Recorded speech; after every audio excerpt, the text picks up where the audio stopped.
Por eso hoy quiero empezar nuestra lista de invitados aquí en un Café Claro, acomodarnos con nuestro cafecito, nuestro primer cafecito del día y poder decirles que están bienvenidos a estas conversaciones, sobre todo si son con personajes como Javier Arango, que es un neuropsicólogo y magíster en docencia. Javier, bienvenido a un Café Claro. Un aplauso para Javier, por favor, quienes están por aquí. Javier, ¿cómo estamos? ¿Cómo vamos? ¿Cómo estás, Mario? Venga, siga por acá, por favor. Ha venido ya a un Café Claro, me imagino, ¿no? Sí, por supuesto. ¿Cómo estás, Mario? ¿Cómo estamos hoy? ¿Cómo Perfecto. estamos de ánimo? Es un golpe nacional, sin duda es un momento difícil para todos, Sí. pero justamente nos unimos en ese llamado a estar juntos, a procurar construir país, pero sobre todo a entender esta situación actual tan compleja. En estos momentos estoy hablando entonces con Javier Antonio Arango. Él es neuropsicólogo, así como se los presenté, y es magíster en docencia.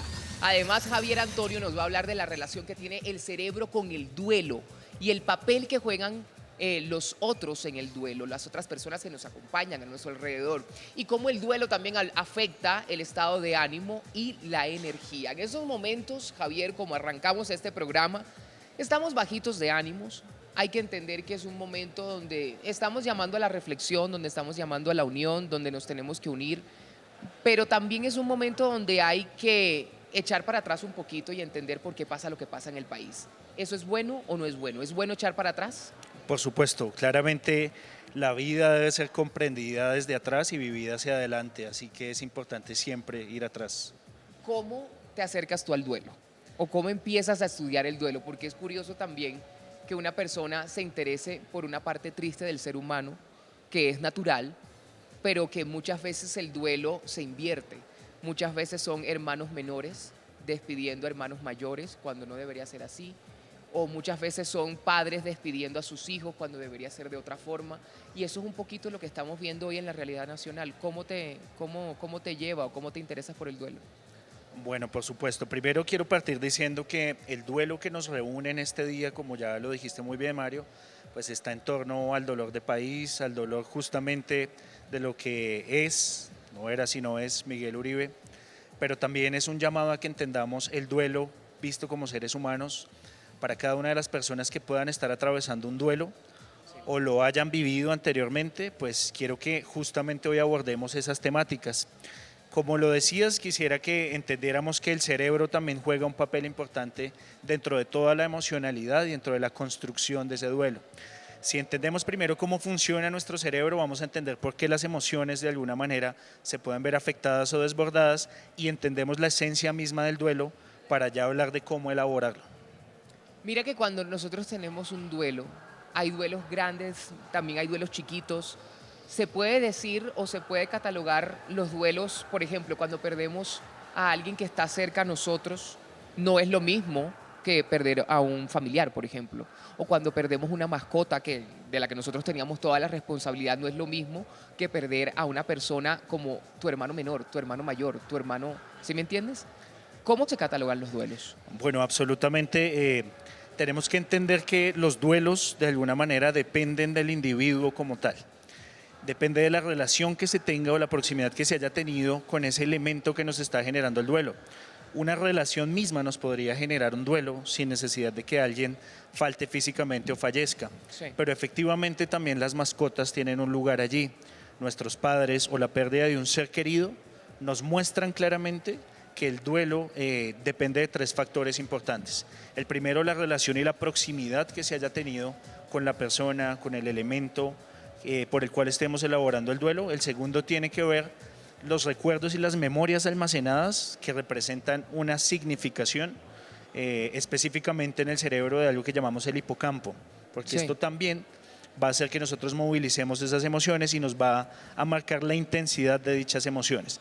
Y en tercer lugar, tenemos que tener en cuenta que la manera o la situación como se haya dado la pérdida también nos establece o nos marca el camino de ese dolor. No es lo mismo una pérdida abrupta, una pérdida súbita, una pérdida violenta o una muerte natural. Mira que hoy también estamos experimentando desde el campo profesional de nosotros aquí en un Café Claro el duelo de una compañera que se fue.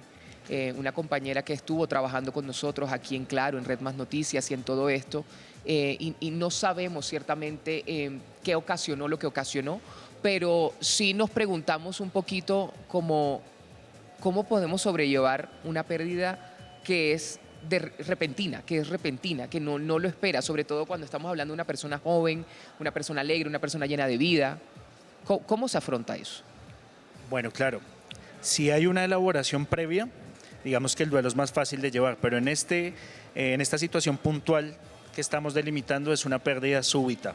Y justamente aquí tenemos que entender varias cosas. Entonces, creo que vamos a hablar primero del funcionamiento cerebral y de cómo, de alguna manera, entender ese duelo antes de elaborarlo. Sí. Vamos a hablar un poco de las estructuras en cuanto al cerebro y creo que una de las más afectadas, primero, es la corteza frontal. La corteza frontal es la que nos permite a nosotros tener todas las funciones ejecutivas, la estructuración cognitiva, palabras más, palabras menos, es cómo te sientes y cómo vives el día a día. Cómo se altera principalmente la corteza frontal, nos damos cuenta que las personas que están en duelo no pueden pensar de la misma manera, sus procesos atencionales, sus memorias, su capacidad de concentración se afecta. Es por eso que podemos entender o ver que las personas pueden estar idas dentro de ese duelo o pueden estar en piloto automático. Seguramente eso es lo que ustedes están experimentando con esa muerte súbita. Sienten que los días no van igual, sienten que sus capacidades cognitivas no van al mismo ritmo y claramente es casi lo mismo que una pesadilla, ¿no? Señor. Es casi lo mismo que una pesadilla. Es como cuando estás viviendo una pesadilla, o sea, no logras entender qué es lo que está pasando. Cuando tenemos una muerte, por ejemplo, que viene desde hace mucho tiempo, o por lo menos en el caso del precandidato presidencial Miguel Uribe, llevaba 2 meses batallando con esto, ¿no? Y esto es un luto nacional, es un luto que todos sentimos y obviamente la familia en mayor grado, pero toda Colombia está en vilo por lo que está pasando, sobre todo porque no entendíamos si habíamos vuelto entonces a ese panorama violento de los 90, de los 80. Entonces, es un duelo que se va haciendo desde antes. ¿Se puede hacer un duelo colectivo además? Por supuesto. La idea es que veníamos elaborando un duelo, pero tal vez no todos, ni siquiera las personas más cercanas, estaban esperando que falleciera. De alguna manera todos teníamos una esperanza. Por eso la activación o el hecho de sentirnos dentro de una pesadilla pudo ser un sentimiento colectivo. Una pesadilla que algunos de hecho habíamos dejado tal vez en vilo y que habíamos olvidado con el pasar de los días, pero estamos hablando de 60 días en los cuales las personas más allegadas sí estaban sufriendo a diario ese duelo. Difícil de elaborar. Claro, pero es difícil también, Javier, hacer un duelo en el momento en el que tenemos esperanza, ¿no? Porque no se puede hacer un duelo con esperanza a bordo. ¿Sí me entiendes? O sea, nosotros teníamos, o por lo menos yo creo que la realidad nacional era que teníamos esperanza en su recuperación. Cuando hay esperanza de por medio es digámoslo así, es un obstáculo para empezar un duelo. Claro, tienes toda la razón.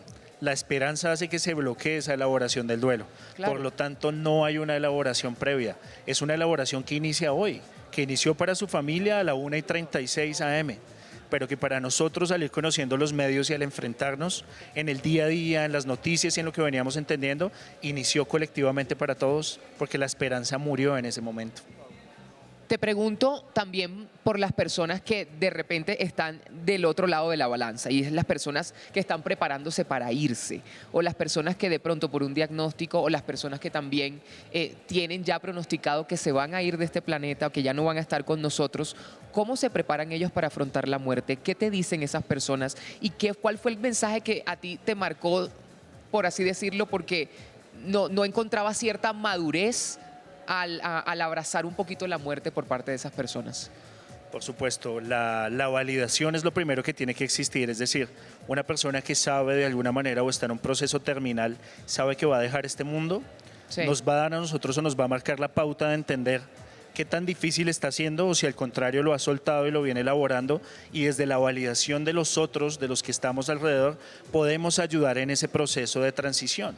Primero, y claramente lo que se tiene que tener claro, es que es desde la validación de lo que está sintiendo la persona. Claro. A veces nuestra cultura nos ha llevado a tener que sufrir o a tener que estar atados a la vida, aun cuando la persona que está en ese proceso terminal ya la ha soltado y está elaborando el hecho de poder trascender dentro de este plano y dentro de este proceso.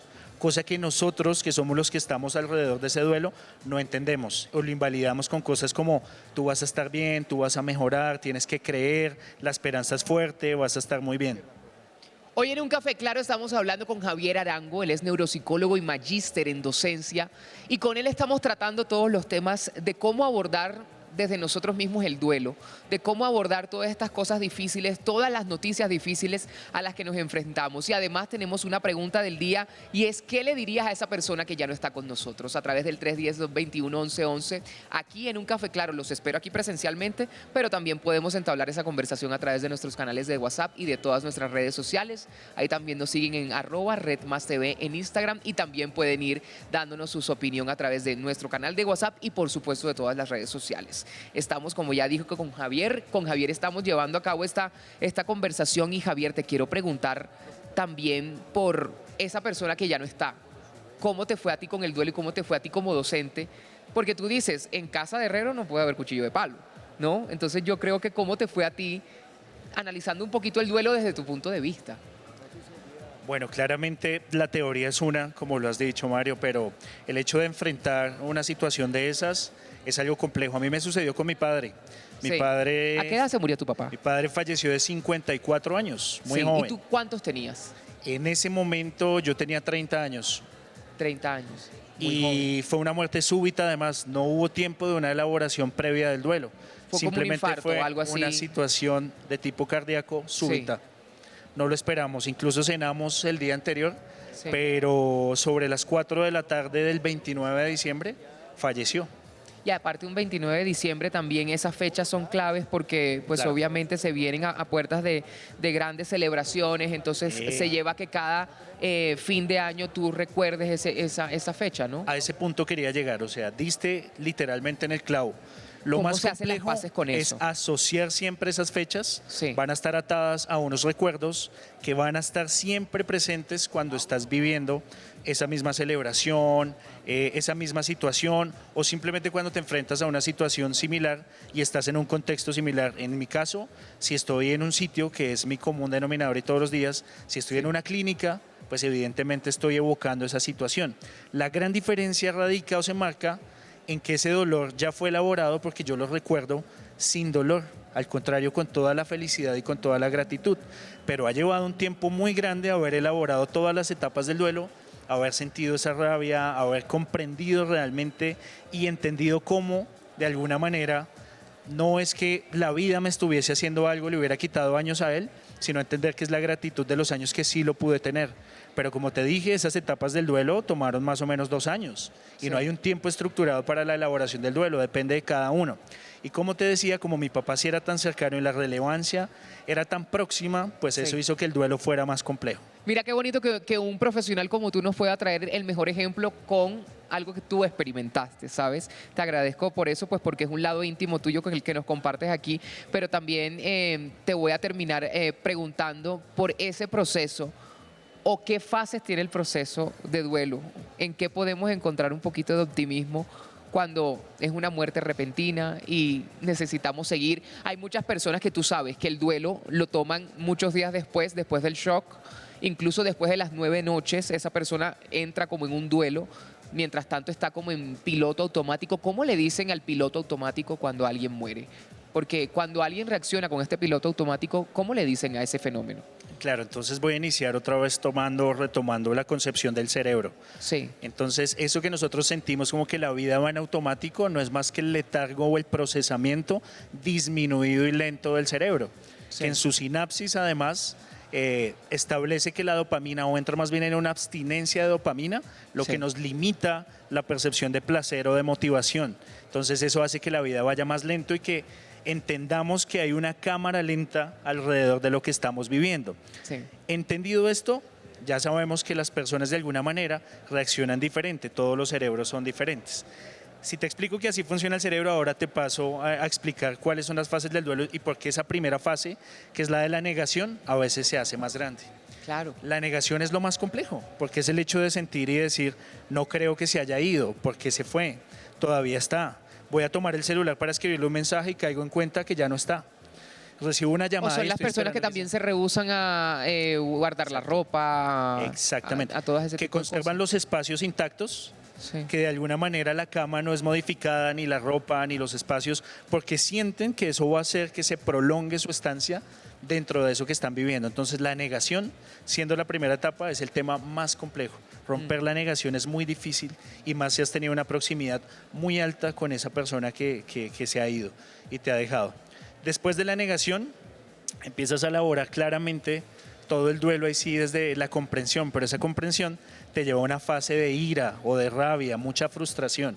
Entonces ya entiendes que no está, pero tu vida no es la misma, estás frustrado, estás enojado, puedes ir en contra de Dios, de los designios de la vida, de por qué razón tuvo que ser así, si yo hubiera hecho algo. Entonces esa ira te invade profundamente. Pues muchas gracias por estar con nosotros, por ayudarnos a sobrellevar los duelos nacionales y también obviamente los duelos personales que tenemos hoy. Gracias, Javier, por estar acá. Gracias a ustedes por la invitación, gracias a ustedes por este espacio y sobre todo por tenernos en cuenta como Fundación Escuela Colombiana de Rehabilitación. Claro que sí, Javier.